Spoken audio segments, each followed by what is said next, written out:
खेबाव राजखान्थि फोथार आरो हारिमु फोथाराव नङा, बे खेबाव गोजौ सोलोंथाइ फसंथाननि थुनलाइनि फोथाराव नुनो मोनदों बिक्रम दैमारिखौ।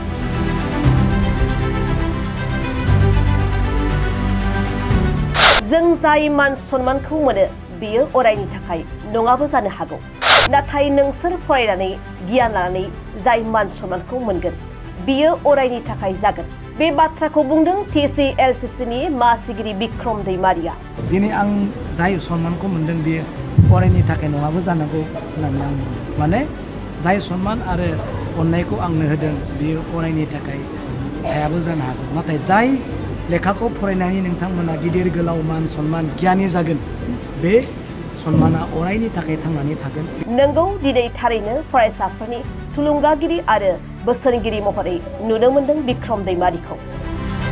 दिनै गुवाहाटीनि प्रागज्यतिसपुर फरायसालिमानि बर' थुनलाइयारि गौथुमनि 29थि गोदान फरायसा बरायनाय हाबाफारियाव गाहाय आलासि महरै बाहागो लादों TCLCCनि मासिगिरि बिक्रम दैमारिया। हाबाफारियाव गाहाय आलासि महरै बाहागो लानाय बिक्रम दैमारिखौ प्रागज्यतिसपुर फरायसालिमानि फरायसा फरायसुलिफोरा गोबां मान होनानै बिथांखौ बरायदों।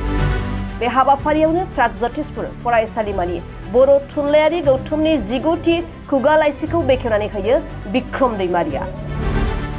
बे समाव आं जोबोद गोजोननाय मोन्दों। दिनै बे प्रागज्यतिस कलेजावहाय जा एसे मेहेरगोनां प्रग्राम खालामबाय, बेयावहाय इनभिटेसन मोननानै आं गोजोननाय मोन्दों। जोंहा जायखौ चिफ गेस्ट होदोंमोन बिथाङा मोनसे गोनां खामानिनि थाखाय फैनो हायाखैसै। फैबाय थानाय समाव निस्सय लोगो मोनगोन आरो आं खावलायदों बेयाव थानाय स्टुडेन्टफोरा, फरायसा फरायसुलि फंबाय बिनानाव बिथांमोना जोंनि बर' हारिनिनो गोबां मोजां मोजां उन्दै उन्दै गथ'फोर दङ, सेंग्रा सिख्लाफोर दङ। खावलायदों मोजाङै थानांगौ आरो जोंनि बर' हारिखौ लानानै गावबा गाव मोजाङै थानानै फरायलांनायखौ आं खावलायदों आरो आंखौ जा सन्मान होदों बेखौ आङो गोजोननाय मोन्दों आरो गोबां कलेजा बिब्दिनो मोजां सन्मान होनाय नोजोरजों आंखौ इनभाइट खालामनायनि थाखाय आं साबायखर बावदों आरो आं बेखौनो बुंदों जे नैबे जा सन्मान होनाय जा मोनसे आदर्श बे जोंनि थाखाय अरायनि थाखाय जानानै थाथों। आरो आं बिनि मोनसे उल्था मोनसे खोथाखौ बुंदों जे जिहेथु जोंनि फाउन्डेसना एसे आलादा, फरायनानै मोननाय माबाया मा होनो मान सन्माना आलादा, नाथाय दिनै आं जाय सन्मानखौ मोनदों बियो अरायनि थाखाय नङाबो जानांगौ